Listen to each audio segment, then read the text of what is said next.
Yo guys, I'm Yellow, a hardcore PC gamer, so today I figured that we should be clever and talk about the actual objectives that I mentioned in an earlier video. The reason for this is because if you actually know what they are and you think a little bit about them, you will find yourself to be way more productive in the realm of playing a video game and actually being able to, I guess you could say, conquer your opponents better and also being able to achieve what you want, which normally should be victory and or progression in terms of your raw skill, as I've already mentioned.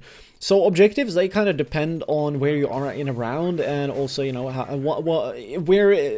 what side you're at, what kind of weaponry you have, what do you expect out from that round, but also what kind of opponents you have. Like, there's a lot of pick and choose from here, so it can get a little cluttery in that kind of aspect. But that aside, in general, what you should try to always gun for is to reach victory, or at least if you know that reaching victory is really difficult, some economical damage. That doesn't make any sense, you know, damage their economy so that you can be able to maybe get rounds into the future that will be way easier for you, because the enemy constantly have to buy new weapons, and what that means then is that they have to, pay for them, and that essentially dwindle down their economy, and so they might at best get way less grenades, and that is going to, in general, also, you know, with a potential worse weaponry that they might have to use, and thus a worse approach, you know, they're just going to be weakened. And what that means is that even if you cannot win one round, you might be able to harm them enough to be able to win the next one.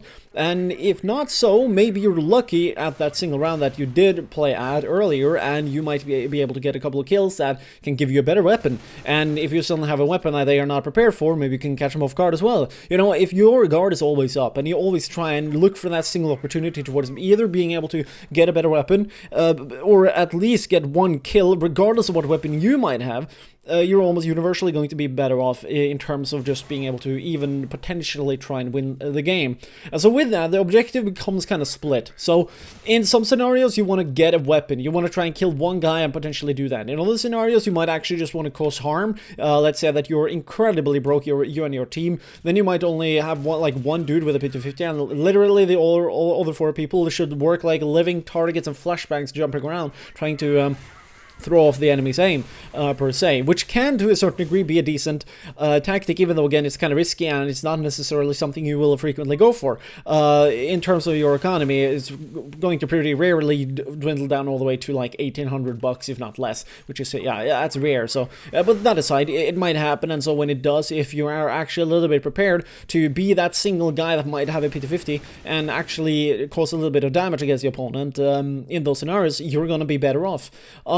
Also, in this kind of scenario, let's say that you're on T side, sometimes you should literally only go to plant the bomb. Like, that should be your main objective. The reason for this is because everybody gets a small little money bonus. I think it's like 600-ish for everybody, which means that that is going to be split evenly to a 3K.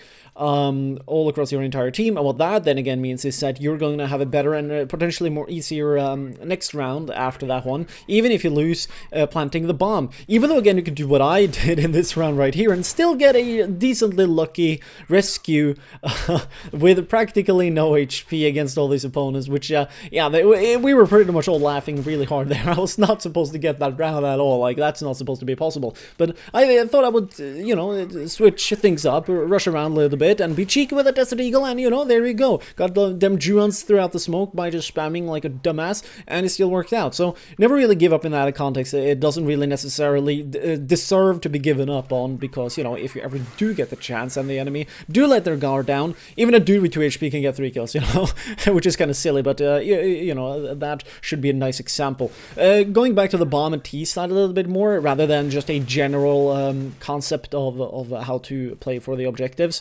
Being aware of where on the maps things will go down, and the matter of fact that you got an A and a B site, you got a couple of different paths on the map. You can see top left there on a good old-fashioned just 2, and thus there will be only so many paths a player can rotate to or around towards, for example, depending on time and place of the round.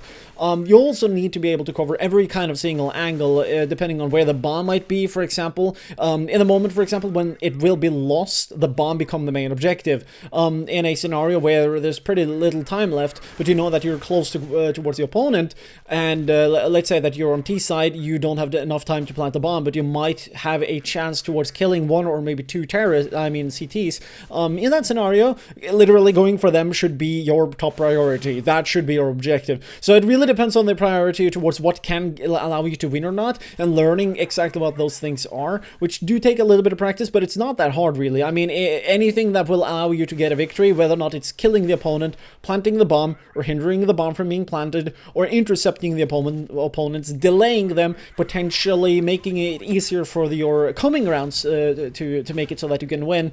If not, at least, you know, maybe harass or damage the enemy ever so slightly. If not, you know, just ever so slightly empowering your team, maybe saving a weapon here and there, so that your coming rounds will be better. Just learning that entire thing, that is something that you should seriously be on the lookout for when you do play Counter-Strike, regardless if it's matchmaking or Faceit or Sivo or whatever, because it do matter. And if you then channel your brain towards these kind of different things, you will be, just like me to a certain degree, incredibly quick on your feet towards being able to react. Oh my god, we dropped a bomb. My teammate behind me got killed.